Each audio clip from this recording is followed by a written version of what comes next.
Welcome to Seat Time, everybody, the off-road show that brings you all the results, news, and online shenanigans that make being online a good time. We'd like to say thank you to Fly Racing for their support of Seat Time. Please go check them out at flyracing.com.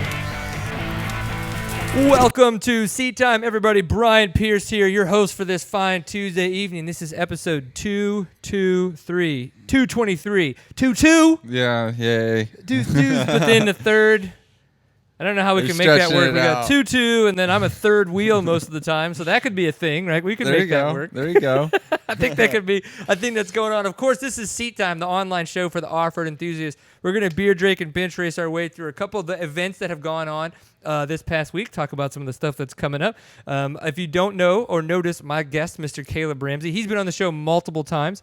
Always a good time to have a local Texas racer on the show. That's one of the things that's awesome, is because myself having been a hack of an A-rider, right? You know, I've only got so much experience when it comes to that. So having gentlemen like yourself, like Brian Story, Kailub Ramsay on the show to really bring in the hotness. Yeah, dude, coming in hot. Many miles of trail here. So many miles. We like to have fun with it. So Seat Time is, of course, brought to you by the fine folks at Fly Racing. You can check them out at flyracing.com.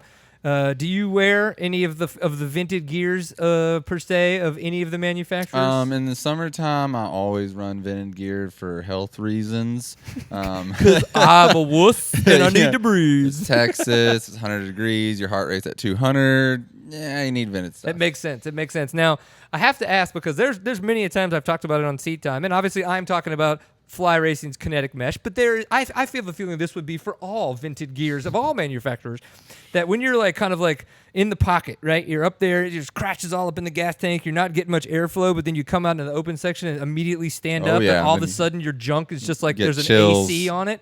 Is that not the best feeling in the world? Yo, dude, yeah. And that's why you wear vintage gear. When we, back in the day, back before vintage gear was big, I mean, I'm sure you've done it, but when we first got started, and it was summertime, we had full cotton jerseys. We got the scissors out.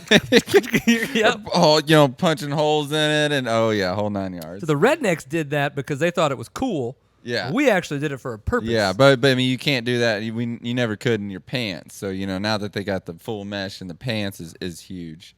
I wonder how that would work. Yeah, because like as we go back in the day, if the material would have been strong enough in the pants, like if you'd have kind of tried to put a couple slits, like if all of a sudden it would have just...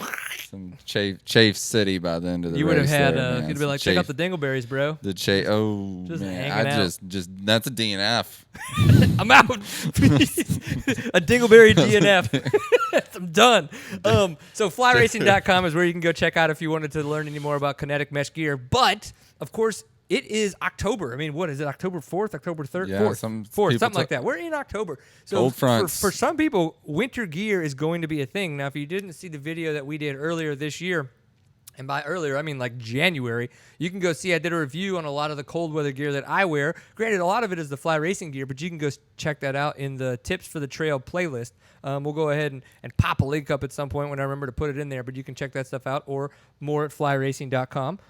Or your local dealer. And then, of course, Kenda Tire, so kendatire.com. It was great. Brian Story was on last week, and he mentioned that the Ibex, that the newest Kenda rear tire they've come out with, he can't even keep it in stock. Really? Like, moving that quick. It's that good of a tire, and that people are enjoying the traction that it brings that well. And I think for, where Kenda was maybe 8-10 years ago to where they are now, I think that's awesome to hear that's going, because I love working with those guys. Not only are they a sponsor of ours, but at the same time, they're awesome to work with. We love doing projects with those guys. So it's good to see that all the work they've done with riders, all the R&D that they've put into that kind of stuff and money is now really starting to showcase the upper echelon tire company that they really are. Yeah, actually using tire company R&D like they should, Right, exactly. And it's all about money. It's all about money. It sucks. So kendatire.com or your local dealer, you can pick up that, or through our third sponsor, srtoffroad.com, you can actually order the Ibex tire from those guys if you do not want to support your local dealer. Like I didn't know they're distributing tires now. That's so SRT Off-Road is I don't know when they did this, but is a little bit into that online distribution model, e-commerce. And it's interesting, some people are okay with that. Some people aren't, right? You know what I mean? I think what it was is you could always kind of get their products online, SRT Off-Road, or the SRT Off-Road products that they make. And then all of a sudden they started carrying a couple other things and a couple other things. And then it was like, wait a minute, we should probably just start. Well, and I'm really familiar with them from when they got started. They started coming out with factory replacement pipes. Mm-hmm. And you know, I think like one of the first one or two that I had, you know, had some problems with and you know, some cracks, and then they came back and made it thicker. And yeah, I mean, I run their pipes, you know, I'm not supported by them or anything, but I love their pipes. Those are, you know, they doing good stuff with those. Yeah. So that's what I would always do when I was still on the 300 is that if I dinged a pipe or anything, I'd go, you know, once the stock went anyway, I'd just go straight to the SRT because it seemed to do better. Now, granted, who knows what I was really riding and all that, right? I'm clipping crap whenever, but it seemed to do better, and obviously price point was yeah. I mean, that's big thing. It's a stock replacement, you know, and you put it on there and you can't even tell that it's not a factory, that it's not straight from the factory. So. But yeah, absolutely. Man. So we're getting text here from our buddy Dale Spangler. He's sending pictures of his little T-shirt that he's got. I just wish that he would show us. He needs to send us a picture of him wearing this. And what I would really enjoy is, you know how girls probably in the 80s, the late 80s they would bring their shirt up and like tie it in a little knot. Maybe there's a name for that. That still happens from time to time. Would that be a thing? Do you know what that would be? Okay, we'll Google that and see. You, by the way, not we. Yeah, there you go. Our female resources. Yeah, in the back. I think that's how Dale should wear their shirt. They should hike it up, give us a little bit of midriff, and tie it in that little knot, and just totally 80s it out. Extra large Dale, size. make it happen. I don't even care. He's a big dude. If that's a medium, you just do it. You know what I'm saying? Yeah. So if it's too big, then you got to take up some room. You know. Yeah. If it's too tight, just do it anyway. I just want to see it. Yeah, but I mean, we can talk about jumping into that. That's. Congratulations to Trevor Bollinger for wrapping up the championship. He really came on the scene strong last year or two and just came out of nowhere, and now he's at the top. That's pretty big. I think that's huge. Pretty amazing. So he was one of those guys, I think, like Stu Baylor for a while, and Grant Baylor didn't really have the injuries that Stu has had, but, you know, if you look at Trevor Bollinger, he did really good, then kind of like he would ebb and flow, but it ebbed and flowed around injuries, which is just that sucks to see that, right? But then he got really consistent, especially when he got on the JCR Honda team, and that has been what has completely elevated him. Like being able to be on a solid program like that really, really got him to an awesome place, and this is what's happened. Yeah, you know, he's won an XC2 championship. They do a really good program over there. A whole 2 races early, a whole 1 race early. Yeah, 1 race, yeah. And so he got the win. Kailub Russell got his plate. So he got his XC1 plate a whole race early. 4 in a row. That's insane. Yeah. It's called a belly shirt. Is that belly shirt? Is that something? Should we know that? I mean, there's got to be a skankier name for it than that. I don't know. Like, I mean, it just feels like, I don't know. Whatever. Don't. He's in the chat room too. Belly shirt. And then he texted me anyway because he realized that I didn't even see it in the chat room. Sorry, bro. Sorry. So you guys, if you want to jump in the chat room, it's tok.io/seattime, or if you're watching us live on YouTube, you can use that as well. And Steven's going to let me know if and or when that were to pick up, and then we can get all over that kind of stuff. So the Team USA shirts shipped out last week. I mentioned that on the show, and the good thing is that people have gotten them. Woohoo! So what we did, of course, is we took away from our proceeds for the AMA and for ourselves and gave shirts to all the riders. So it was awesome to see. We were tagged by Trail Jesters on Instagram of them in LaGuardia. Is that the airport you said it was? There, or at JFK or wherever they're at. Where are they at? Ready to fly, Spain? JFK, yeah. Well, yep, John F. Kennedy. At JFK there in New York. And that's awesome. They're all wearing their Team USA shirts that we made and printed out there. I think that's fantastic. So if anybody else has gotten their shirts, we want to be tagged in pictures like these. Preferably, see, these guys are athletes right now. They're going to a race. They're not going to be drinking. I would prefer you to technically be fueling up while you're wearing your shirt. And I feel that we could come up with some good giveaways if you were to maybe have the best Instagram post that you tagged us in wearing your Fuel Up shirt. Just throwing it out there. You come up with some good shit. I might come up with some good shit to give away. We'll figure it out. Absolutely. I think that'd be fun. So thank you to the riders for not only helping us get the shirts out there, but for being badasses, going to the ISDE and then and repping the shirt. So the ISDE, have you ever gone? Man, I don't have enough money for that. But have you ever qualified? Like, is it ever something that like you were like, crap, I got to sell some sperm so I can go? No, it's on my to-do list for sure, and I know that because Brian's kind of mentored me over the years, sure. and he's been going longer than I've been racing pro. Shit, yeah, this is like his 13th ISDE. Yeah, is it 13th or? I guess it is 13th. But he's gone sporadically too. Like obviously, like his first was like not 13 years ago. It was. Yeah, like to the last like 5 or 6, he's hit it every time, and then before there is intermittent. But he built up a company, and now he can go and do that. So he put his time in, and now he's in a position where he can go enjoy that, and it's a huge deal. It's kind of like a big vacation too at the same time. Right. Him and Sean, he told me, it's like we go there, we walk, we race hard, but we always stay a few days later and just enjoy the hell out of whatever country you're in.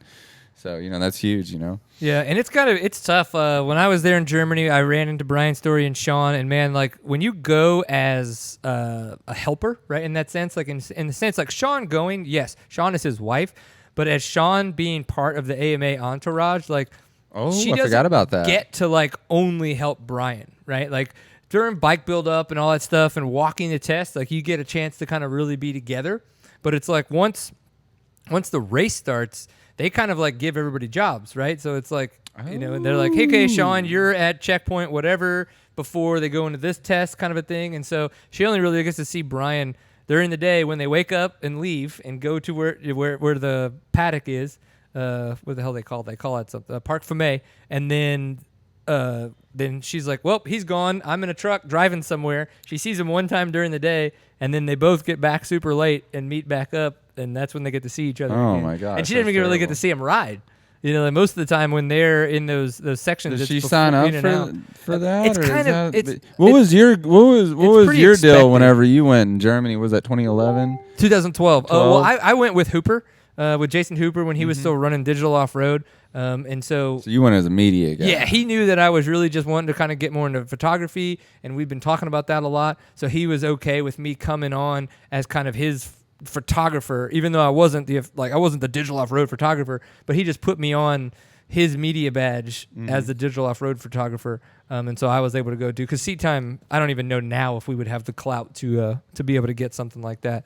No, I got you now. But yeah, it was awesome, dude. I mean, but I think that's what's tough, is that people don't realize that even if we do have a huge entourage of people that go over there, that everyone has a job. Like not a single person, even the people that are going for fun, unless they're legitimate, like, you know what? F you, don't put me on the schedule. And there are all those people. like actual spectate. I'm here to spectate. I'm not here to help whoever I came with. Yeah. Which would be shitty, but whatever. But there definitely are people that have done that. And so it happens, and I know it'd be really tough for my dad too, but it's kind of, we're there to help the team. It's a pretty big operation, because, I mean, how many riders do we have?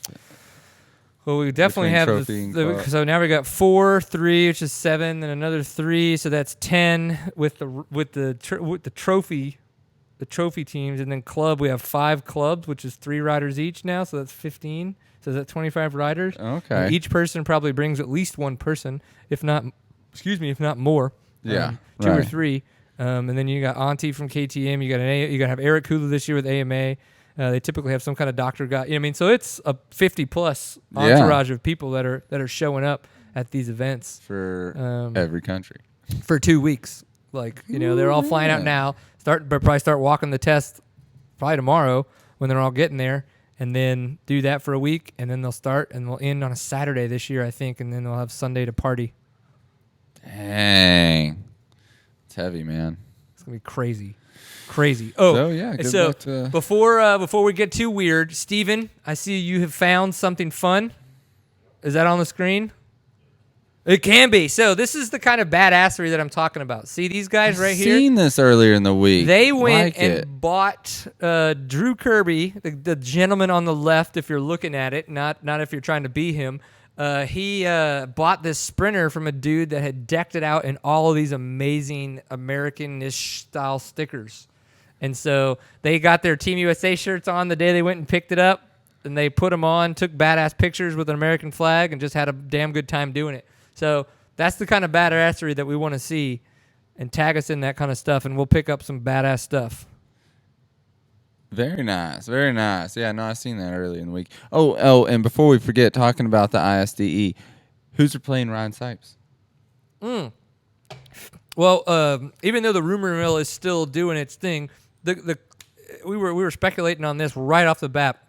Ryan Sipes' bike is already left, right? It's like a 27-day furlough. Yeah, to get, yeah, like, no, to no, ship a bike and all that stuff. Yeah, you got the crate. So what bike is that?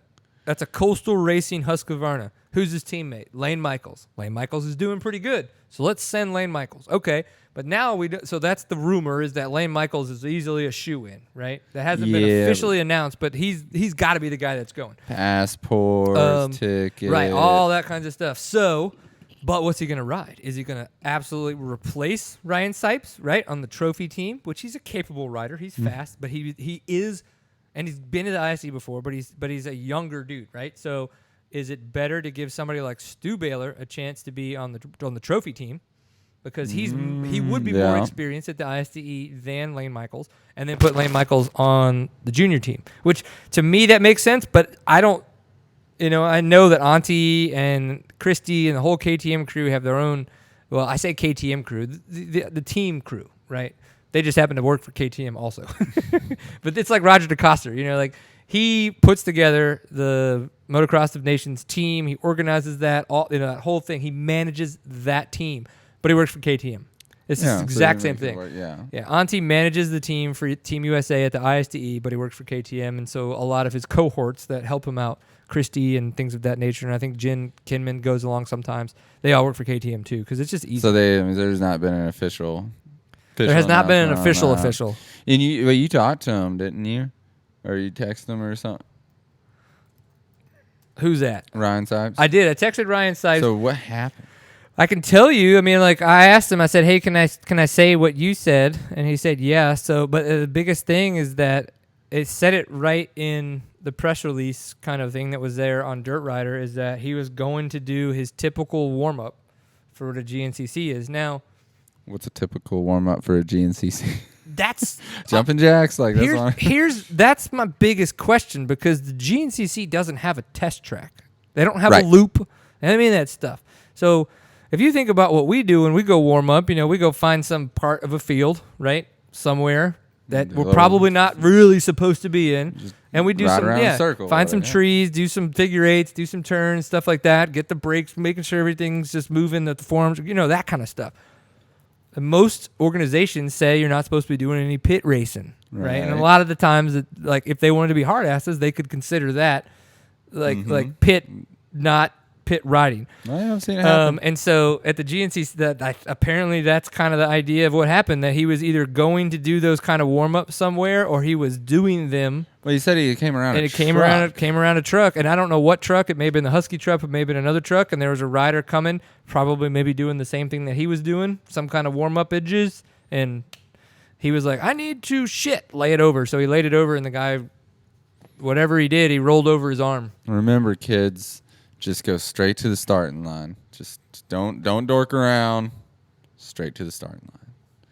Yeah, I think I was doing a wheelie once whenever I was a kid, right before a race, and looped it out and destroyed my fender and ruined the race. It was a bad deal.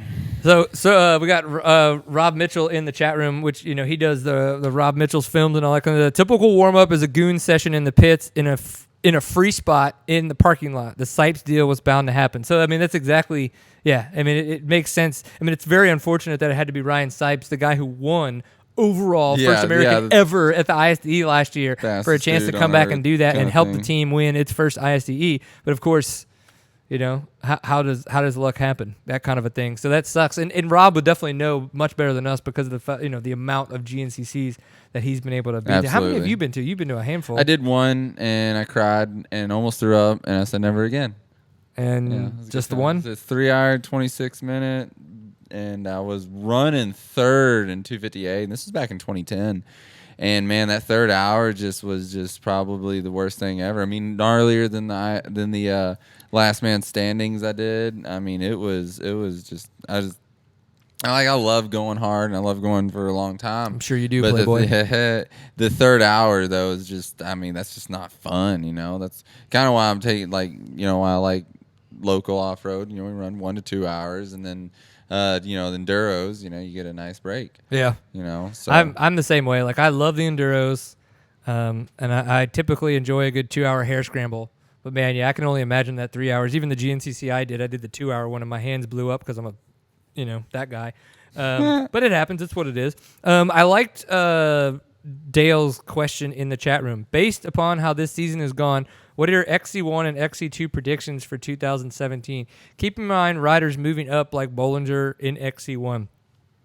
So Bollinger is going to be an XC1. Chris Bach should be healthy and back in XC1. Obviously, Kailub Russell, I don't think he's planning on retiring anytime soon. Josh Strang's been super strong, but he did have some kind of foot injury. I know he was casted. We've seen Thad Duvall has.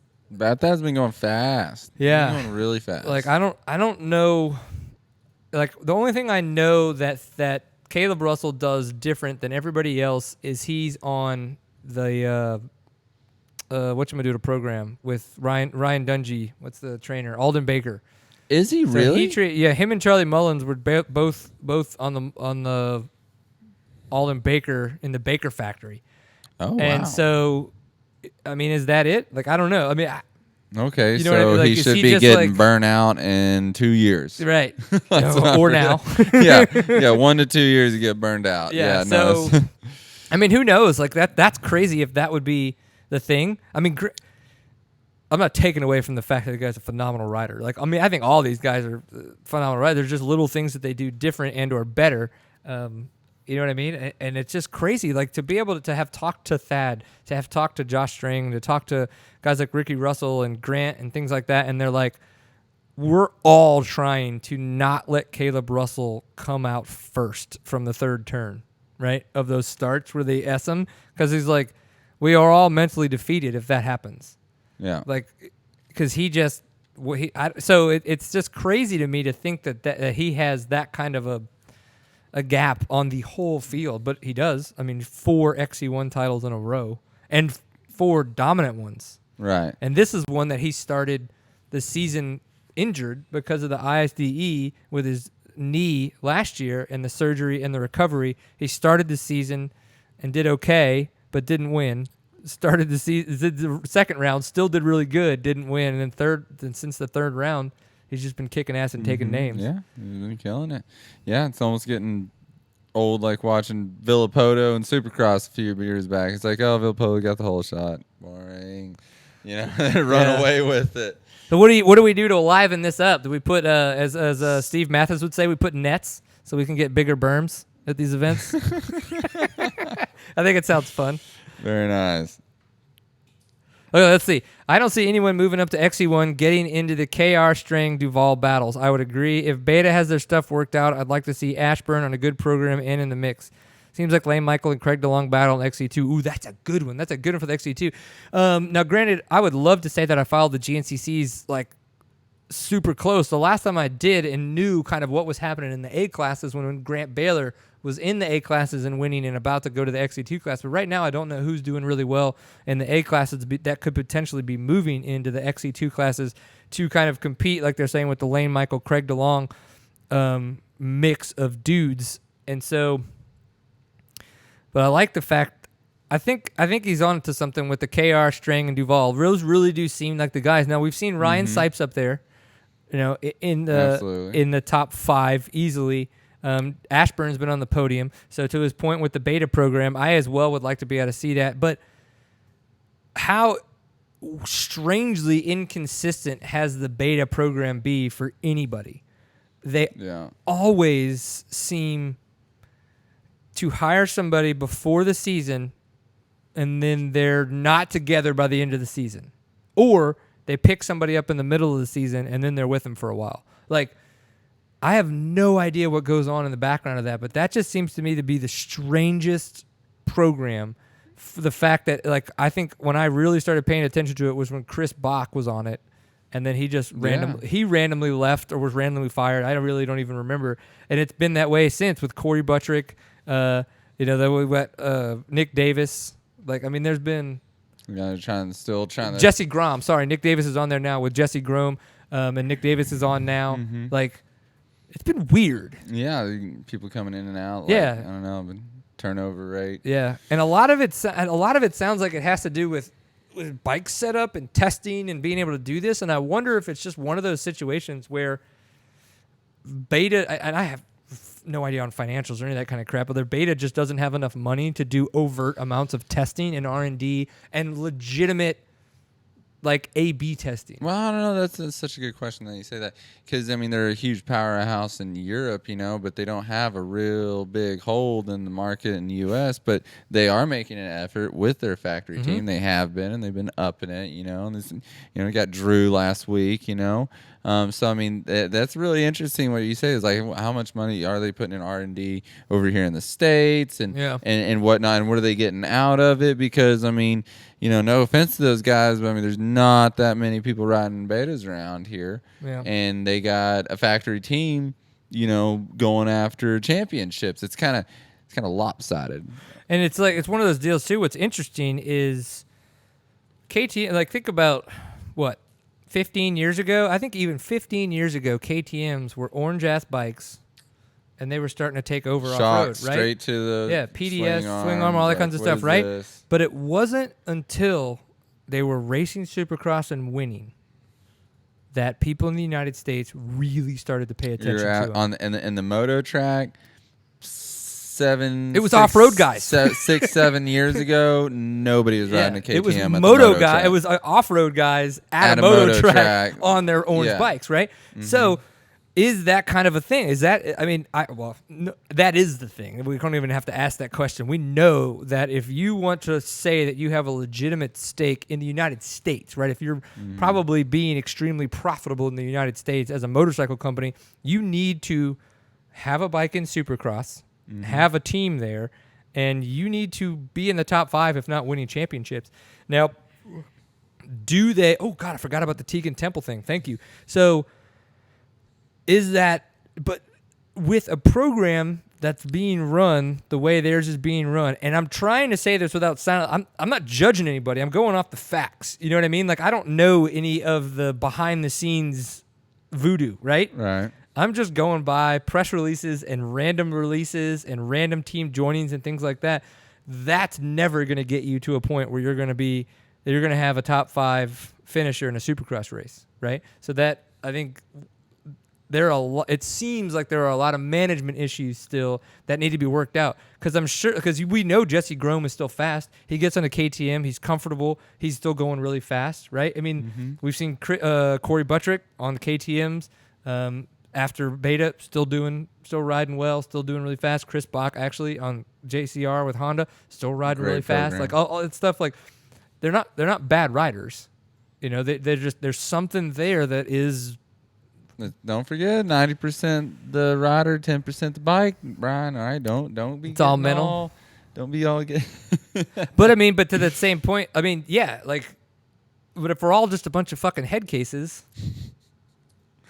That's why people do so good on orange bikes, then, because they're such a huge powerhouse. You just subconscious. You just automatically feel better because you're on an orange bike. Yeah, I've seen people do really well on Huskies though. Yeah, like that have switched over to Huskies. Yeah, you could legitimately say that Ryan Sykes did better on a Husky. And there is no scientific evidence to back that up, other than a polyurethane subframe.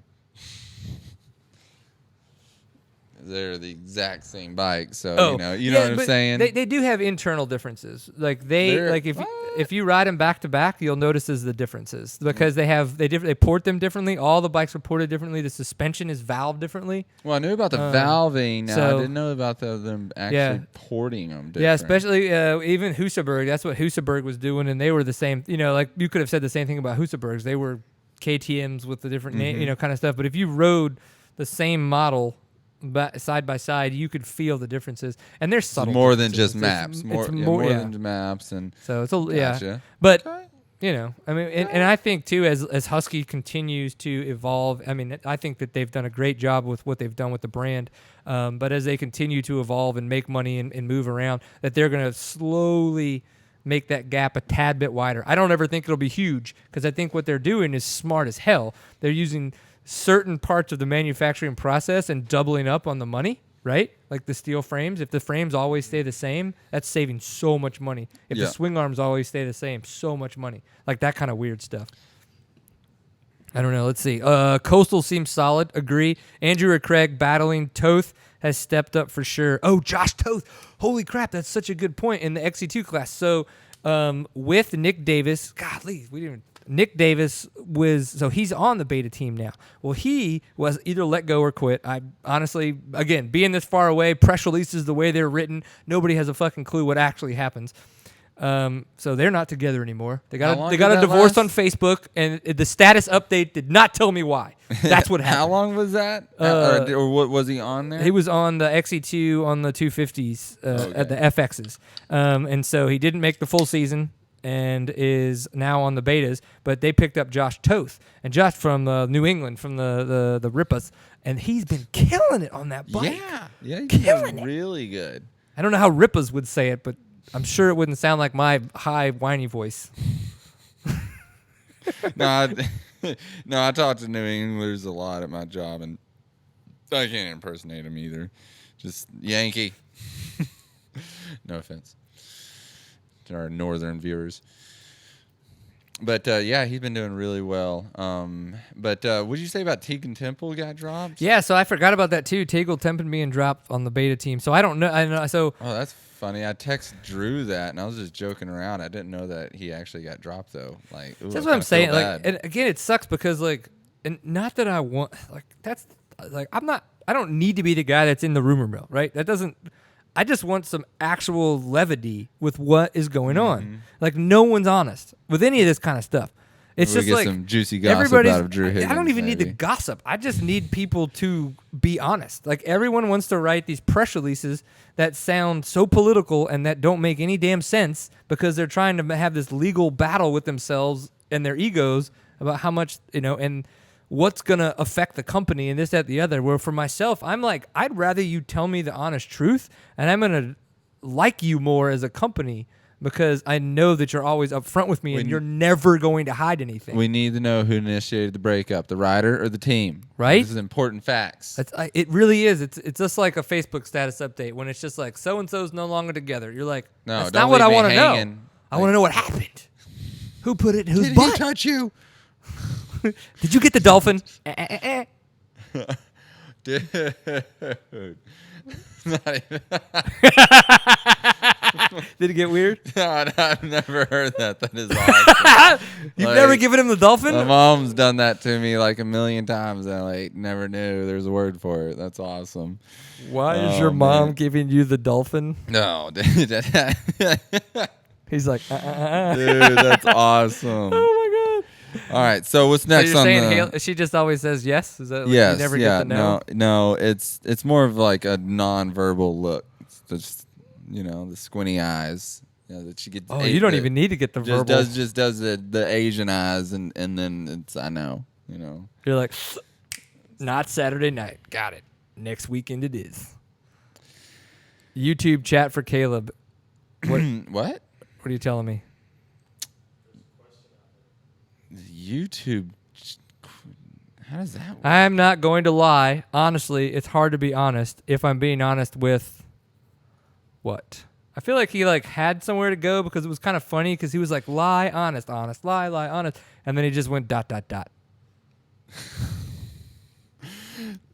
Any silly season updates. Man, as we're talking about here, this is Texas. We don't get crap. No, nothing, man. Like, I don't follow Vital MX forums, right? I'm not getting texted by Jason Thomas when he's, doing shots. Like, you know what I mean? Like, I don't get those fun updates. I just drink beer and and just kick back and enjoy off-road media. Yes. Not enough of it. Hey, Steven, pass us that question. All right, go into the chat room. Stephen Powellson, Kailub, any desire to qualify for an ISDE in the future? I would agree that is a great question. Why have you not even tried to do that? Man, they're so far away. Like, Brian Story goes to them. Pennsylvania. You could easily cut gas with him and go. Well, no, actually, that's funny that that's a true you statement. said that, Stephen. Is that like I don't know if I said this. I'm doing the full National Enduros next year for 2017. Teaming up with a couple local guys. Drew, of course, is going to all of them. Then my buddy Austin Jones, a TORCS ripper, he's going to be going to them. So we're all going to team up. And I figured that. I'm getting kind of old. I'm 28 now, so I'm going to be mad if I'm 30 years old and I hadn't done at least one full season of a national off-road series. I got to give it one shot. So next year is going to be the year, and so we're going to be doing some other random events because I'm not going to be following the local off-road series anymore, and I really would love to go to one of those qualifiers. If not to go, at least to see where I stack up with everybody. But yeah, that was good to hear from you, Stephen. Thank you. It's funny you say that. So you say you're 28, right? You don't want to get too old before doing a full National Enduro season. I'm 37. And I was telling Brian's story last week when he was on the way out. I said, the goal for me is not next year, not 2017, but for 2018 is when I'll do my first full National Enduro series. Oh, very nice. Gonna 39. Why not you just wait one more year and try to kill the over 40? Because it's not about my age, bro. It's about when I think I can actually make it happen. It's about championships. No. Steve Levain's fast, though. I don't think you'd be able to beat him. He's still killing the over 40A. Yeah, is he riding over 40A? Steve Levain. Steve Levain. Oh, no, he is in. Or is it over 30?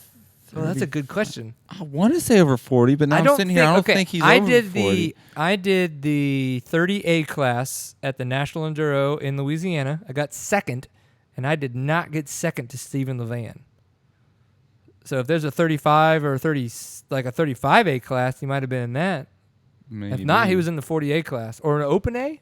Nah, because Open A is typically fast little rippers. It's in an age group. Yeah. But somebody just texted me, girlfriend's awesome brother, Chris Nectonic from up in Kansas, ripper, and he just asked me if I'll be riding the pro class in the Nationals. I will. So the last two I've done, I have finished. Yeah, the last one I finished 14th overall and 14th in the pro class. I beat all the A class riders, so I figured that I need to ride pro again. So I mean, the whole goal is to get some top 10s. If I can get some top 10s, I think I'll be happy in life, and then I can ride a motorcycle off a cliff and finish it.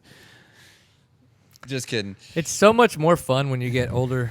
Like, no, it's not, dude. I wake up and I hurt. Fucking man. Amazing, dude. I've had 2 ankle surgeries, a shoulder surgery. I'm working on another ankle surgery. Like, I'm probably gonna have a penis enlargement at some point. Like, oh yeah, I hear those are really good for riding. You just gotta keep going. Dude, no, I'm not saying I'm gonna keep going. I'm gonna keep going, but no, I'm just saying I'm actually getting older. Like, I go out and train, and it takes like longer to recover and all this stuff, and it sucks, But so, got to give it one more shot.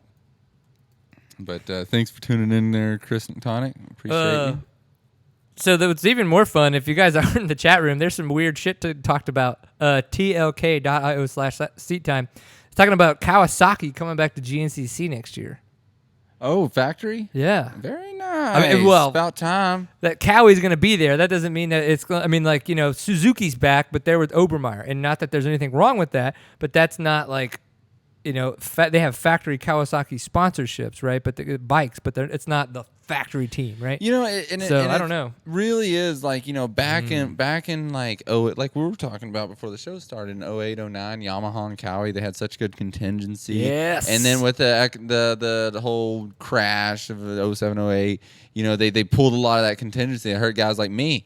And that's why I started riding KTMs. But I'm really surprised now that the economy's doing good and everything, and KTMs has such a stronghold in the off-road community or off-road market. I'm really surprised that Japanese manufacturers haven't come back, haven't even tried. Like Kawasaki and Honda, like they Yamaha's the first. Yamaha's doing good. Yes. But I mean, a lot like I'm kind of pointing out Kawasaki and Suzuki particularly here, or Honda. They really don't care that much about the off-road. You know, they're not putting any dollars into our factory off-road teams or contingency for that matter. Yeah. And you know, we're just going to see more of a KTM.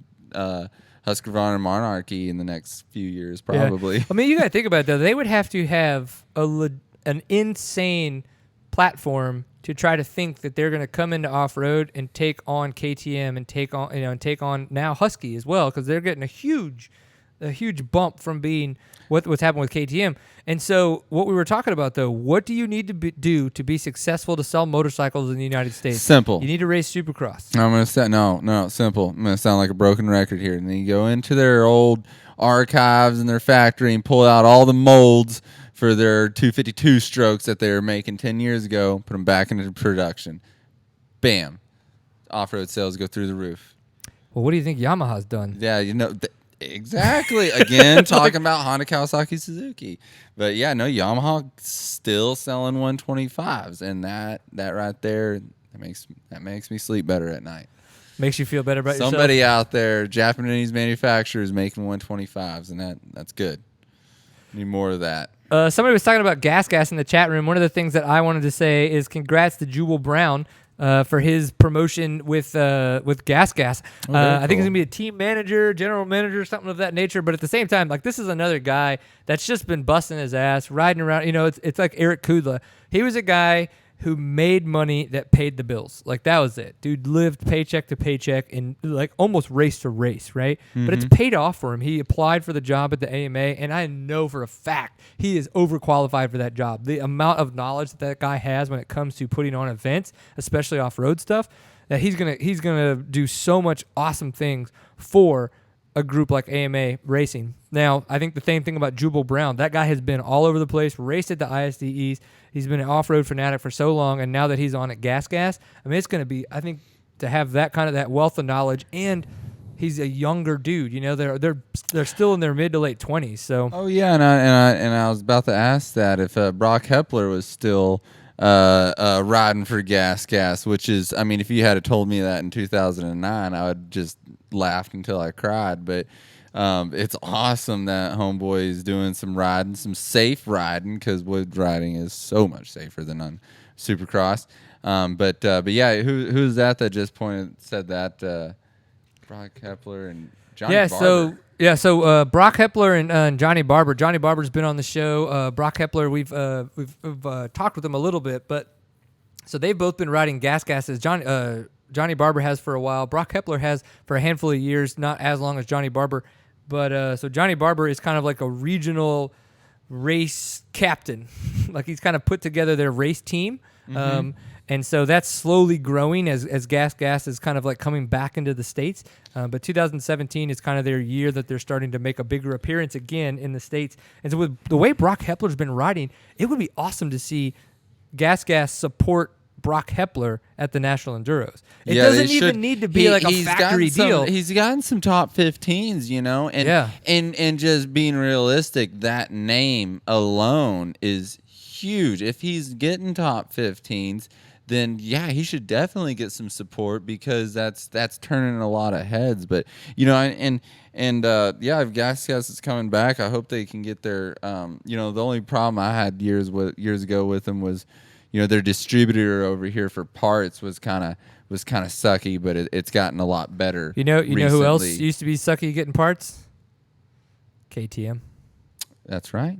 Mid to late 90s, like as they were making that like before they went bankrupt, like when it was the Pint to KTM kind of transition, like that was their biggest thing, is that they couldn't get parts over here well, and definitely not on time.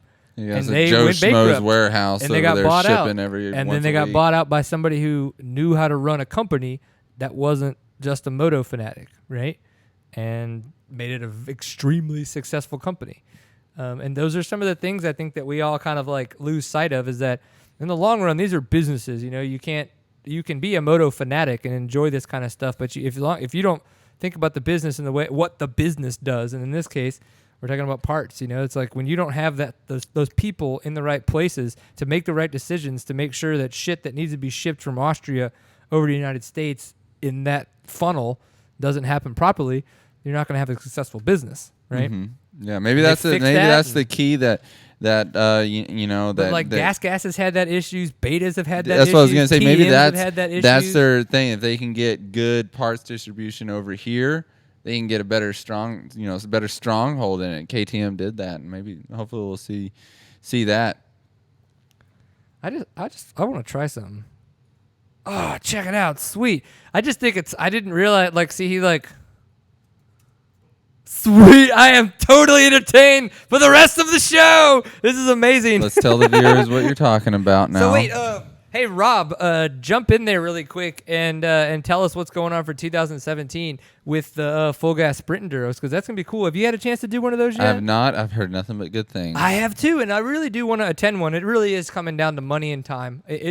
It's sucky that's what it is, but that's what it is. Brian's story, again, is that he's gone to a couple. Drew has gone to a couple. We've had guys from Texas travel, right? And it's just the times that they go are times that I can't, jump in the car and go with them, right? Right. So it's just sucky that, because that would be an amazing weekend. You're with your moto bros and just traveling the country, riding dirt bikes. Didn't they have a sprint enduro during the week earlier this year? Yeah, you didn't hear about TCCRA that? had a sprint enduro last weekend. No, the full gas sprint enduro. It was around Daytona time. No, they did that in Florida. Yeah. They did it on the Thursday and Friday, or Wednesday and Thursday, or whatever, before the GNC, before all the weekend stuff. Yeah. Specifically because that's when they needed to do it to make sure that all the riders that were coming. I wonder if they're doing that next year, because we're gonna make a vacation out of Daytona this year, obviously for Bike Week and everything. I've never been, and I'm so stoked to go. So if anybody's got any pointers or suggestions, you're going to Daytona? Know. Yeah, dude, I want to make a vacation out of it. Because it's the Nationals, money time thing. The National is going to be somewhere around there, March 19th. Where's it at? Florida. Somewhere in Florida. Gainesville. Florida. Is it Gainesville? It's Daytona. Gainesville they're gonna have it. Sounds like it's north. Yeah, no, Gainesville's in the northeast corner of it. But I don't know where they're racing at. But yeah, we're gonna make a whole week out of it, and it's hopefully gonna be a good time. Go do some deep sea fishing, chill on the beach. I'm not gonna say something else, dude. Yeah. So it's gonna be I'm really stoked. I've heard nothing but good things of Bike Week, and gonna go try to experience some of it. So George Denser, George, Florida, I believe that's George Denser. He's gonna be a guy you gotta hang out with if you can. He's a Florida dude. Okay. He's invited us to.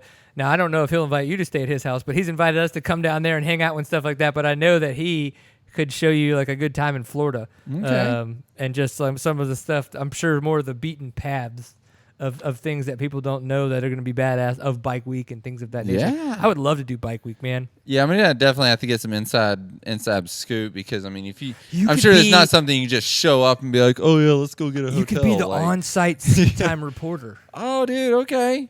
Foodie for the boys. Would do Facebook Live from there, whenever chits are popping their boobies out.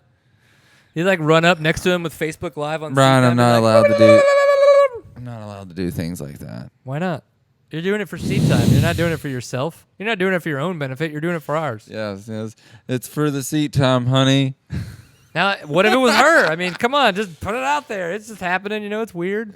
I'm in. Oh, man. Oh, I just noticed that the message board's on the huge TV. That's so much easier to read. Yeah, that's why you have the huge TV there. It's basically a teleprompter for internet chat room. We do, don't we? We need to have a teleprompter for us so we actually know what to talk about. Dude. You got I guess you don't have to filter that out. I was gonna say. I just like all the fact that we got all the fun little dudes. I don't even know emoticons. They're not really emoticons. Is that what we're gonna call them? Emotocons. Emojis? You just said emotocons. Nice, perfect. It's on the screen. Oh, fun. Very nice. Very nice. Very nice. Very nice. So we're talking about National Enduros. One of the things coming up is the last round of the National Enduros in Oklahoma. Are you going to be there? The 22nd this month?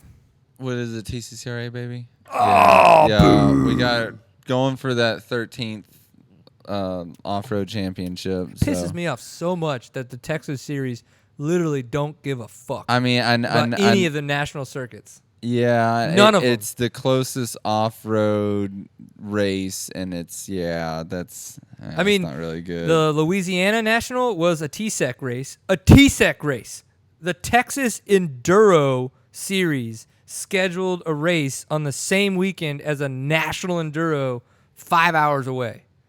Like, yeah, I remember when that was Louisiana, and then I was talking to you about it there, and like how much crap that was. It's like, dude, like, come on, get it together. Let's respect. It's like respecting your elders, you know. It's like, hey, I'm a regional off-road series. I got to respect my elders. The national off-road. I don't even totally see it like that. It's one of those things where like we got to support the damn sport. Money. And if we can't get a bunch of people to the nationals because they're going to a regional event, the nationals aren't going to get a chance to grow.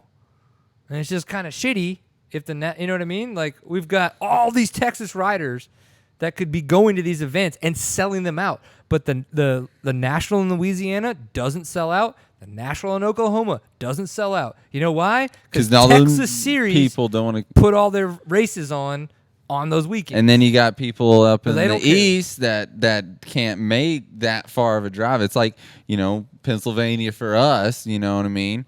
And yeah, no, that's stupid.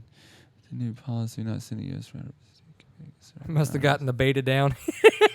I know Spanky's been drinking if he's coming up with good jokes like that. Wow. Wait, let me read this, Rob. What do you say? With KTM's new policy of not sending U.S. riders overseas to compete against their own riders and vice versa, what would happen to Endurocross riders in that series if that series went away? I'm a little confused. Are you referring to like the Taddy and Taylor Robert switcheroo where they use the money for each other? So if that's the case, let's talk about that a little bit. If not, explain a little bit more. But Spanky, that was good. I have to say that was good. So that's the thing. It's like, oh, I get it now. The beta down. Not the beat down. Dude, I like the beta down. You need to drink more or drink less. One of the two. Dude, no, I love jokes like that. It's just like trying to read the one above it, and then it's like, that's good. I'm just going to hang out here on the internet and figure it out later. So, yeah, I hate that shit, that those events don't sell out. And, you know, they don't sell out because of the Texas series legitimately being like, you know what, whatever, I don't care. Yeah. And overscheduling it. I mean, it's just like Dallas Supercross. You know, they would never do that. Well, this is kind of the same thing. You know, I mean, but more probably for the more hardcore enthusiasts, whereas Supercross is for, you know, some chick whose boyfriend races pro allegedly. You know, but not referring to you, all the other track rats, honey. That's me. Yeah, but yeah, no, absolutely. I mean, that's there's a certain amount of I don't know. I mean, just it's our Texas common ego. sense, really. But whatever. Taddy Roberts or Taylor Beluzi-Zuziak?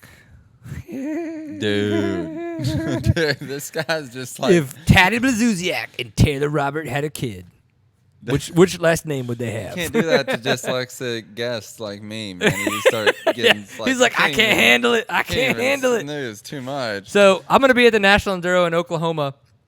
Yeah, it's going to be good. It's going to be fun, man. I'm really looking forward to that. It's October 22nd. Please look. I don't think Papa Pierce is going to be there. I think Papa Pierce has an event in Louisiana. I think he's going back and seeing some friends in Nolens. And then my mom and my sister are going to be in New York. But me and the fam are going to be there. So I'm going to have little man Liam. We're going to have Kay. We're going to have Nora.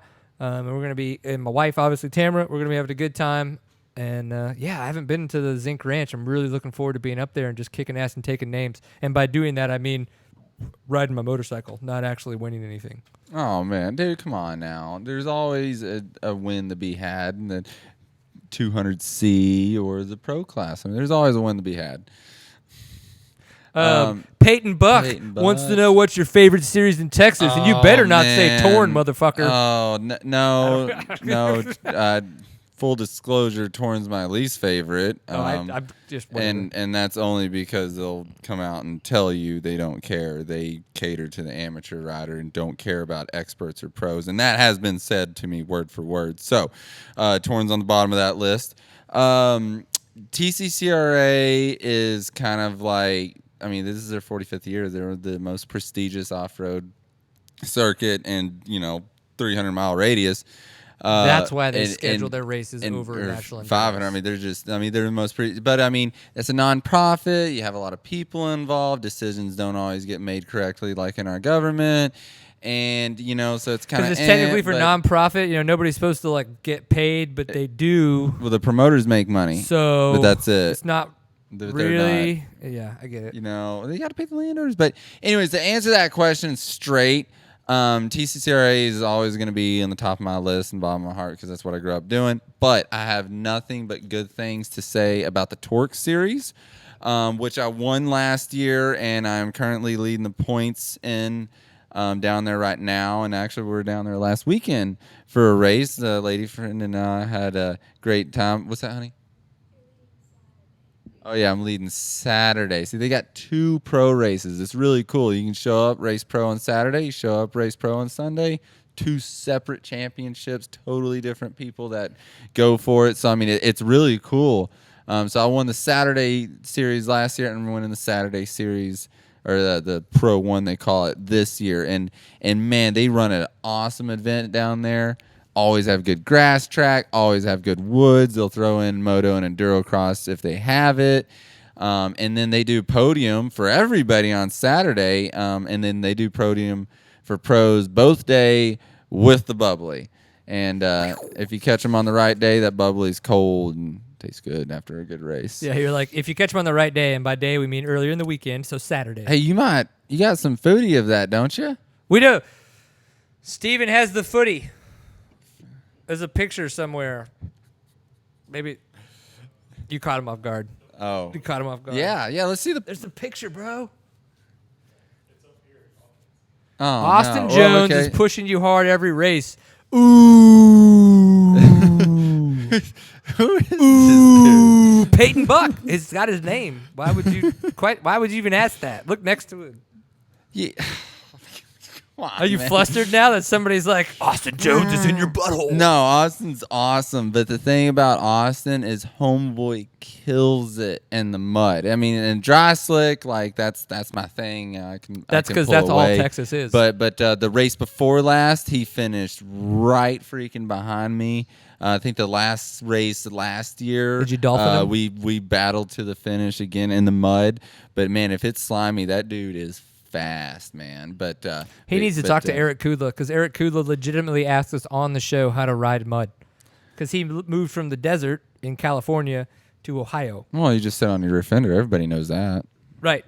And so you should have heard the questions, though, and all the tips and tricks and stuff like that. It was hilarious. Oh, that's awesome. So we'll get Peyton Buck to give him, Austin Jones to give him some. Maybe Peyton Buck will give him some good tips, too. I don't know. Yeah, no. I don't even know who Peyton Buck is. No, I mean, what do you think? Should we get Peyton Buck involved? Yeah, he's probably a good idea. So we got the winner chicken dinner for TORCS. Yeah, it's great time. Where are you right now with TCCRA then? TCCRA, where am I, honey? I'm in second. I'm right behind Cameron. I do have a chance at winning the championship, but I got to pull out a couple more wins. Always, typically with me and Cameron, he does really good in the first part of the year, and then I typically come back a little stronger in the latter half of the year in the fall. But he's a fantastic rider. But yeah, he's got me in a bad place right now. I'm 30 points down, so I got to win every single race. I got four more rounds. I have to win every single one of them. To make that happen. So we'll see if I can pull it off. Ouch. Yeah, no, I'm not in a real good place right now, but I'm trying for that. How many TCCRA championships do you have in the pro class? I have 6. And how many does he have? He has one. One? Yes, but he has either 7 or 8 second place finishes. Wow. Yeah, he's uber consistent. Yeah, and I have I think 2 seconds and a third and 6 wins. George is getting passed by Kailub on the weekly. Oh, cool. But he's gunning for you, bro. He's gunning for you. That's awesome. No, cool, man. I'm in. Awesome. You need to wear a helmet cam so that when he passes you, Peyton, we can post that shit on Seat Time. Yeah, no, that's good footage there.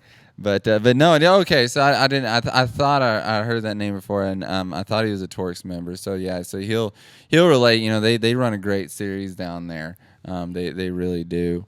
I've heard that. I unfortunately have never had a chance to attend. It's just like clockwork, man. And the dude that runs it, Gil Ramos, he's just super chill, easy to work with, you know. And so you're saying there's not really much drama. Well, it can be. I mean, unfortunately, but for the most part, you know, drink beer to kill champs. Hey, Mr. Spanky, sir, I don't think that you follow Ken Roxon on Instagram or you know that Coors makes champions, and that's coming from Ken Roxon himself right there. I mean, that's. I mean, I'm just a local guy, so I'll be like, yeah, I'm Dos Equis. I'm almost 30 years old, but Roxon posting that, man, did I text you about that? That's crazy. They got beer and pizza in one hand. Well, like, it's funny, though, because he's going to Honda, right? Which is probably the most tight-knit. Right. Yeah, it's official, blah, blah, blah. So he's at Honda, right? True, Rob. All of the Blackwater 100 was beer-driven, for sure. That's the only reason you could have gotten through that shit mentally, is to be absolutely plastered. But it's going to be interesting to see what happens to Kenny's Instagram game now that he's with Honda, because they're like much more of a like buttoned up kind of suit and tie motif, where he's just, and I like the fact that he is who he is. You know, he just rides his bike, he acts the way he wants to act. Well, you know, homeboy, and you know, I've always been a real big Roxon fan because he's very, very real. Like he actually enjoys this crap. He'll actually go out and throw huge whips because he likes to. You know what I mean?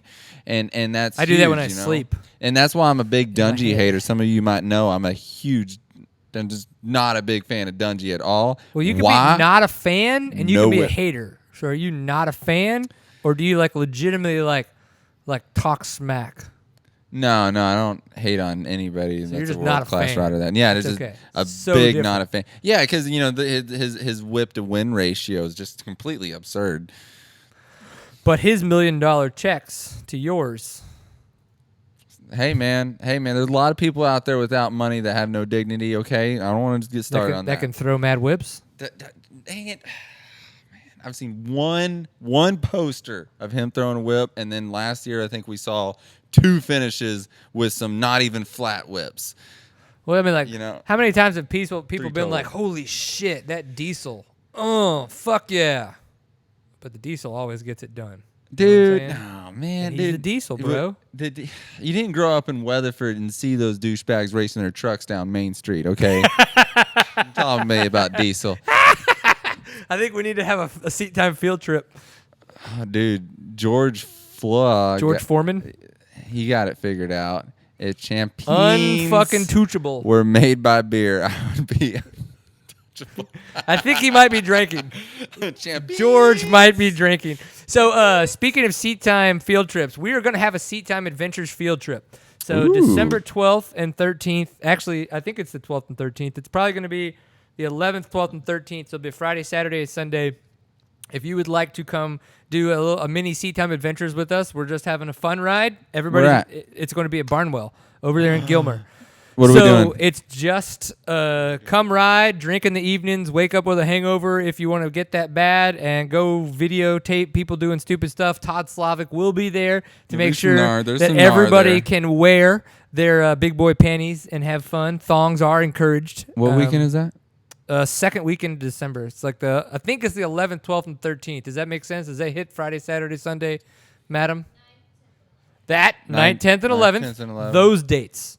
9th, 10th, and 11th. are going to be the dates in December that we're going to be at Barnwell. And we're going to be putting all that kinds of stuff out there. But I just, as it's kind of coming to fruition, I wanted to let you guys know about that. There's no official, it's Seat Time Adventures 2.1.5, nothing, whatever. We'll just call it a Seat Time field trip. I think that's a good way to look at it. It's just an open invite. If anybody wants to come and ride and have a good time, it's literally all the good times that we talk about on the show that you've seen in all of our videos in Texas. Riding for all, good times. There's so much adventurous nature. So much gnar to be had at Barnwell, man. I like this idea. There should be weight classes in racing instead of age. I'd be 250 plus class. Yeah. Rawr. Yeah. If Zima made champions, I'd be Mike Tyson. Zima. Zima. God, I do remember when Zima came out, though. That was like right when I was like 19, 20. Maybe 18, 20, like, and it was like popular. Like, oh, we were drinking the fuck out of that shit. And then it was Smirnoff Ice. Oh, god damn. We drank the crap out of that. You were talking about a hangover. Jolly. Woo, doggy. Yeah, no want any of that.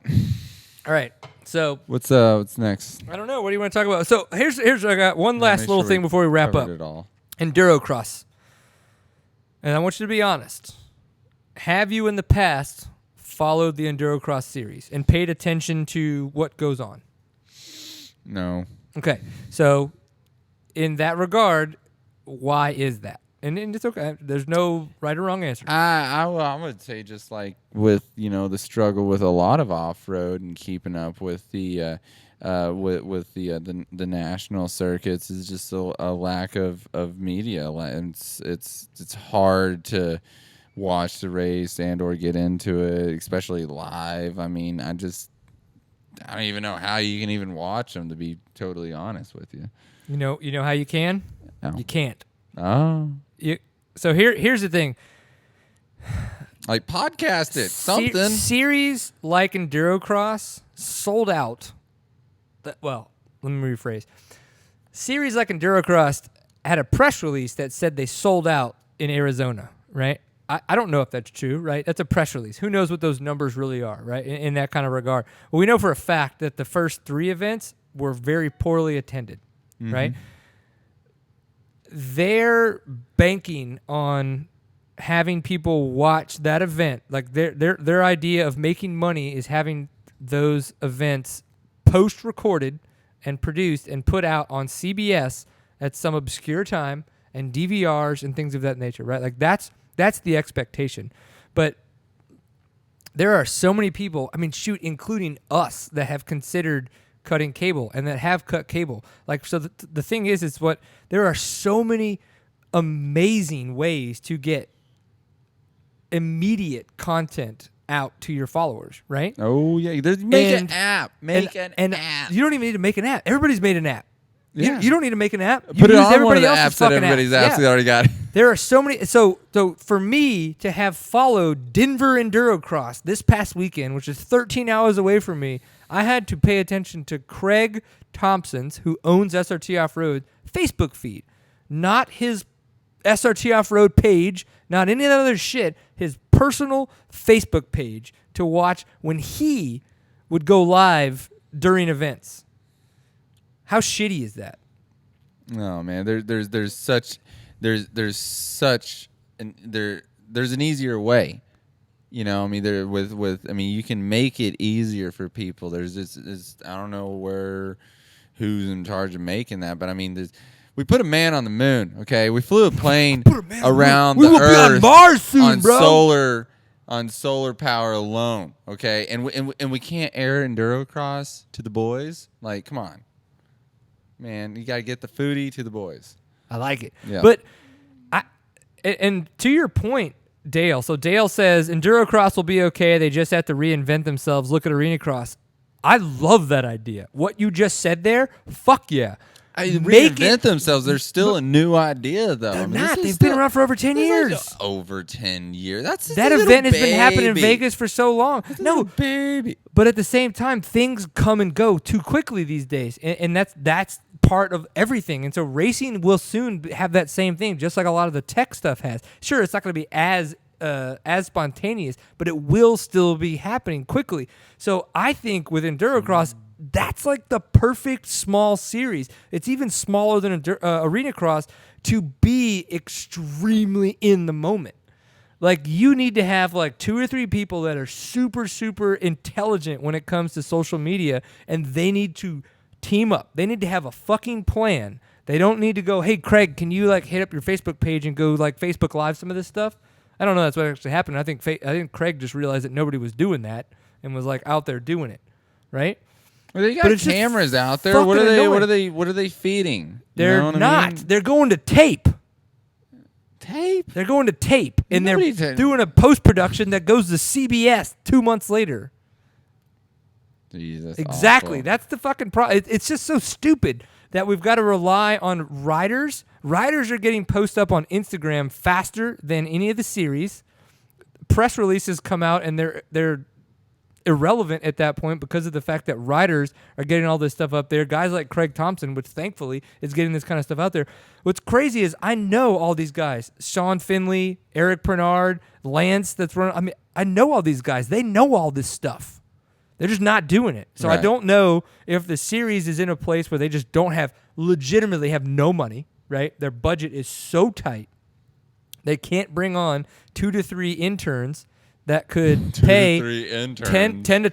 Interns are free, Brian. No. Well, not the ones that actually know what they're doing. Not the ones that you can push around. For $10 to $12 an hour, you can go get some kids in the marketing and advertising department that are like legitimately like wanting to be in the advertising world that will bust their fucking asses to get this kind of media out there and this content out to people, and they're just not doing that. Oh, Jesse Peters says a thing about the Arena Cross that have Carmichael behind them now and get plugs during the Supercross. Well, how many people remember that Damon Huffman raced Endurocross?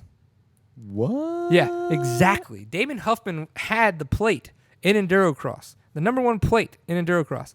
Like, if you think about it, if people like we've had people come in and out and all this stuff, like Kurt Caselli when he was still racing Endurocross, coming in for random events. Like, if they would have legitimately like capitalized on that and had that kind of shit plastered everywhere, it would have drawn more and more people in. Like he's talking about with RC being there. Sure. Like, but they're off-road celebrities, right? You know what I mean? Like, they're people that draw us, which are the off-road guys. We're the people that are going to want to watch Endurocross. Like, Endurocross Live is awesome, but they didn't come to Texas, which is probably one of the best places for them to come. Yeah, I mean, they were thinking about coming to Fort Worth like 2 years ago. Denver's got has some enthusiasts, but I mean, like, holy crap, DFW, seriously.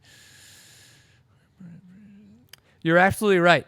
So Spanky says, the weird part, I'm pretty sure that the company that owns Transworld Motocross owns the Endurocross Series 10, the Enthusiast Network. Seems like the strange mirrored. Yes, strange, and that is correct. And I noticed this about a year ago because I went to Endurocross.com, and this happened in the middle of us last year. I went to Endurocross.com and checking results, and all of a sudden I get pitched over to Transworld Motocross. And like transworldmotocross.com/Endurocross. And I was like, what the fuck just happened? That's so weird because they like give zero media to off-road. Yeah. Like they don't even consider it dirt biking at all. Like, you say it's a strange marriage, and you think like you think all of a sudden then it's like, well, dude, Transworld, all of a sudden you have a shit ton of content. So whoever owns these two things, you think that they'll be like, hey, we own Transworld, we own Endurocross, like, I get it. The site lives there, but that doesn't mean shit. Like all of a sudden you could have Transworld people out at these events creating all this content. You know, it's just weird. And then, Eric Pernard, Sean Finley, Lance, and all these guys, they're still there. They're still in Endurocross. Like, so, I mean, I guess they work for 10 now. I don't know. It's weird. I'm sure they're probably bashing their heads against the wall with the same issue. Let's see it. They didn't even really. I thought I remember seeing it on air. No, it was live on TV. Oh my bad. Yeah, okay, yeah, it was live on TV, and it was cool to see, and it was amazing that it happened. But X Games is going through their own dude. They pull and put in more crap then I mean, just they'll take an awesome event, pull it, and put in just I don't know, extreme wiffle ball or whatever. Well, they overdid it. They overextended their reach, and then putting girls out there. Come on, think with your heads, people. Well, what killed them was when they went Endurocross World. It was neat, like when they did the one stop, but then they did the world tour, right? And so like people were going, like they were paying all these athletes to go over there, and they lost so much money on that. That is what killed them. And so they've still been trying to recoup those costs. And then going to Texas down here, the heat apparently they didn't make nearly as much money as they thought they would make because of the heat and all this kinds of other bullshit and stuff. But they've even reneged on one of their years. This past year was the last year, where 2017 was supposed to be the last year in Texas. So X Games is going through a whole they need to get their crap together. Slew of shit. I mean, they were doing strong in the early 2000s. They need to get their crap together. Oh, no. So Rob's talking about the first women's Endurocross that aired on TV. Gosh. You ever remember that? What was awesome was the first person that realized, holy shit, this is a circus. And then they put it to circus music, and they edited it together. It was amazing. That, dude. I mean, these absolutely poor girls amazing. Underneath their motorcycles. I mean, I think we had a local rider there that Ashley Crouch. No shit. Yeah, she's got some airtime underneath her motorcycle. It was bad. Yeah, that was something. That's a good question. You racing the 24-hour gut buster? No, I wised up a little bit after I did the Perry Mountain. That was again just super gnarly, just abuse on a bike, and no, I ain't. I'm not. I was thinking about get a team or something, bro. But I am doing the was that the rev limiter? I am doing the rev limiter. I'm super excited about that. I love Rocky Ridge. I love NAR, and that's gonna be really good. But the Gutbuster deal, no. I know a lot of the boys behind it, and that's going to be a really good event. But I don't really. Again, getting older, don't feel like beating the crap out of my body. Such a wuss. Dude, I'm an athlete.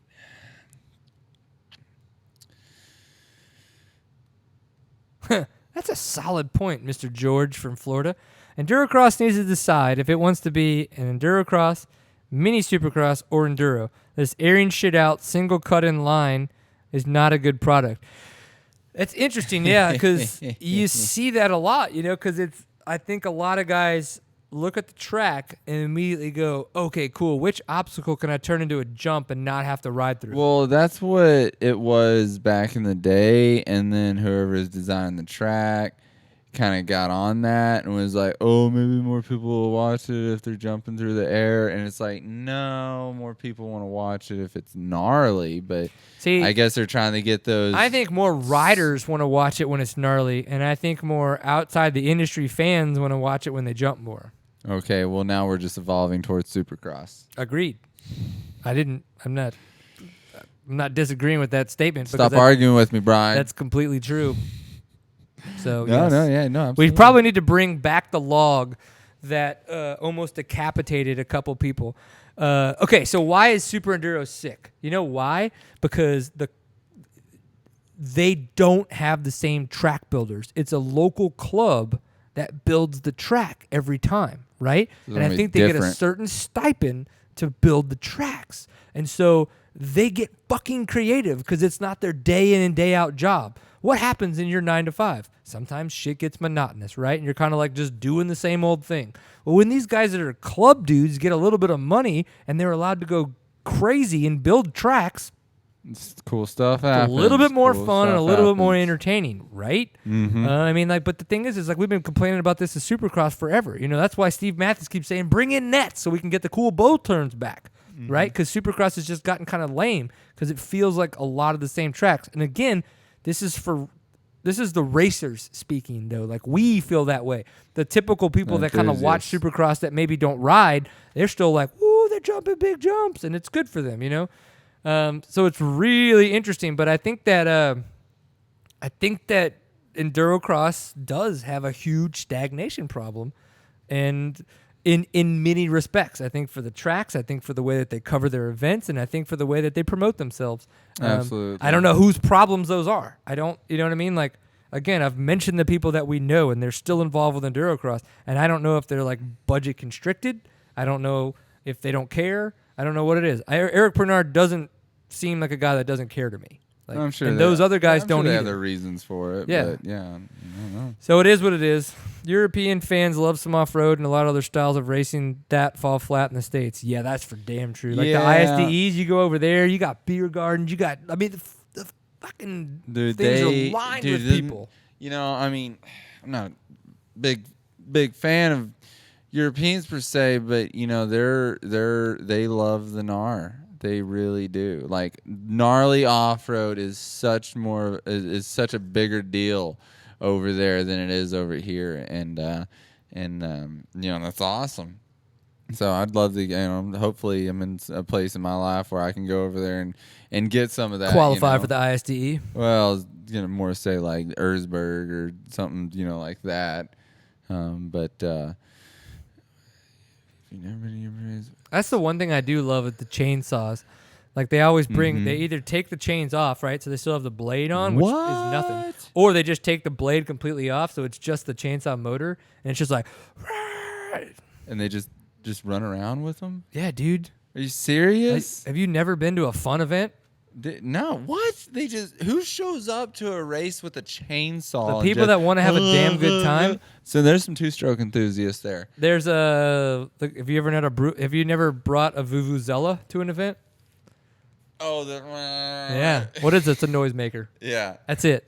I want to be that guy. I'm in. Hey, speaking of stuff like that, John Day, that J-Day stuff. Yo, yeah, live cameras for J-Day. That would be cool.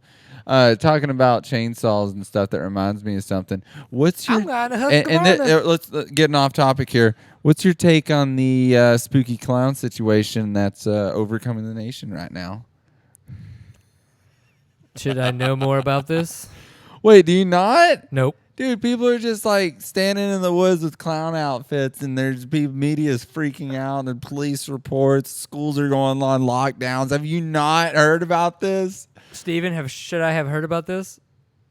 If you've watched any amount of national media, Oh my God, I have You no just idea. remind me of that because last time I was at a haunted house, like somebody was chasing me with a chainsaw. So if when he said this shit chainsaw, happens in Texas, that is the dumbest You're gonna motherfucker get out there. shot. Are you kidding me? But okay, you're just gonna shoot somebody who's walking through the woods, minding their own business. And I'm gonna be like, listen, dude, you're freaking me the fuck out, and you better make sure you're about 300 yards the other direction in 10 seconds. You want to go to jail because that's how you go to jail. Now, you can walk through the woods wearing whatever you want to wear, and I can stand 300 yards away from him and tell him to get the fuck away from me. You guys getting that in Texas? Bunch here in North Carolina. Dude, like, yo, does it happen out there? And it's just irony at its best because you're like, say, oh, there's been a police report of a signed clown sighting. It's like somebody at home's like, that's awesome. I'm going to go do that. And it just keeps building on itself. More people are like, oh, please don't come out in your clown costume and walk through the woods. It's like, well, guess what's going to happen? Teenagers are going to put on a mask and go walk through the woods. It's like the Scream movie, but real life. Oh, man. That's I got nothing, and I don't need to have anything on it because I actually just watched the trailer for that movie Clown, and that scared me enough that I don't need to fucking see a clown in the woods somewhere randomly. Dude, it's October. Not only man, will you I better scream get like your a crap little together. girl, I will pee and poop, and I will defecate everywhere, and nobody needs that. Well, you need to get your crap together, man. It's Halloween It's time. together. It'll be all together in one spot coming out my pants. All right, so there's a Moto 8 trailer. When does the Moto 8 trailer come out? I've been seeing some little tidbits of that from boys on Instagram. It looked good until the end. Like, what the fuck was the end? Like, it was all this awesome riding, all these really well laid out shots, all this kinds of fun stuff. Didn't like the music. Fuck the music. And then all of a sudden they like use these like super shitty motion graphics effects to like drop in all this equipment and then the logo, and I'm like, what did you do? Like, you just like totally changed the feel and look of everything you just put together, and it turned into like this cheese factor. Like, I'd have been okay with it if they were like going for like a totally different like goofy vibe, but they weren't. So I was like, this is weird. Looking forward to that coming out on Netflix. You get Hulu? iTunes. Oh, okay. No. We're lady friend and I are just learning now about the out. Yeah. Oh, we should go. Do you have some nice clothes for that? That's gonna be a big deal. Do I have some clothes? Yeah, You're gonna wear a fucking clown outfit? Dress up event, man. I'll get you a clown outfit deal. pretty cheap. It's fucking Halloween, bro. Dude, I'm gonna pick up one on the way home. It's premiering in Dallas for real? Yeah, they premiered in Dallas last year. We were there. Oh yeah, that's right. With Adam Inknap. With 7 Deuce Deuce. Oh, that dude. Is he cool? Yeah. Okay, cool. He made a song about a track in Weatherford. I thought that was pretty good. It's actually pretty good. Weatherford, Texas? Yeah. They opened up a member only moto track out there. All the hot moto dudes been there. Yeah, man, come on, keep up with the loop, dude. You know, so but anyways, he made a song strictly for the track, and it was actually pretty good. Yeah, his little rap album he dropped a handful of months ago has apparently been doing decent. Like that is going to support his Supercross program for 2017. Really? Yeah. Oh man, awesome. So you're gonna become a musician. Mm-hmm. Yeah, no, that's good. I'm sure Ralph Shaheen will let us all know about it. A car motor with no exhaust mounted in a frame. That's MotoGP in Europe.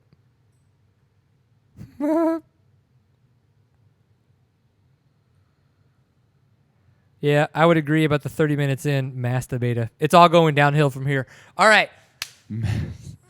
Okay, we're done now. I need another beer, and I don't have any here, so we're going to close the show up so we can have another beer. Remember, what were the dates? 9th, 10th, and 11th? 9th, 10th, and 11th. 9th, 10th, and 11th. It's probably going to be one of those deals where I'm going to have to work the first part of the day, and then Dad and I are going to drive in. So I'll work the first part of the day while Dad and I are driving in. So we'll probably get there around noon on that Friday. So if you guys want to plan to meet us there at Barnwell, it's in Gilmer. Obviously, all of this information will show up on adventures.seattime.co and on seattime.co. We'll have all the press releases out there and stuff like that because we'll put it out. It is an open invite. Like, if we get 10 people there, fantastic. If we get 100 people there, fantastic. Like, it's a free-for-all. Come. It's going to be a good time. The idea is that we want to burn wood and drink beer at night. We want to ride dirt bikes in the daytime and just kick ass and take names. And then to answer Tyler Buck's question, do you win the race if you get a bar drag in at an off-road race? The answer is yes, and I'm at 3. So those conditions don't come together very often. Drag into a bar. Typically, drag, man. I get dragged out of the bar. Dude, come on, bro. We got to go out to my old turn track and get you fender dragging. You know, peel the shroud back, man. It's good times when you peel the shroud back. It'll be fun. Yeah. Especially when I have to go get my ACL rebuilt. Oh, dude, don't you wear braces? Get out of here. We'll figure it out. We will figure it out. All right, we're ready to keep going. Spanky, thank you for being in the chat room. We appreciate all the guys being in the chat room. Remember, go support Fly Racing. You check them out at flyracing.com, kindatire.com, and SRT Offroad, srtoffroad.com. We'll be live again next week. We've been talking with the guys from Alta. They're going to come on the show and talk to us about what they did to get ready to race that motorcycle with Kurt at the Endurocross the past weekend in Denver, where he won on that freaking bike. It's noises. Pretty intense. Yeah, it's just the chain. It goes. Don't come behind me, bro. Don't come behind me. And so it's going to be a good time. So definitely pay attention for the show for next week. We're going to have Alta on. And I'm probably going to drink too much and make fun of their CEO, and shit's going to get weird about electric motorcycles. But shut up. I still want one. Yeah. So Kailub, appreciate it. TORCS, TCCRA. Fuck you guys. No, I'm serious. You guys are awesome. Thanks for doing what you do. And we're going to be at the race, the National Enduro. You're not because you suck. I'll be there. Oh, my God. I got to win a championship. In a drag bar? Yes. Number 13. Yes. Yes. Drag bar.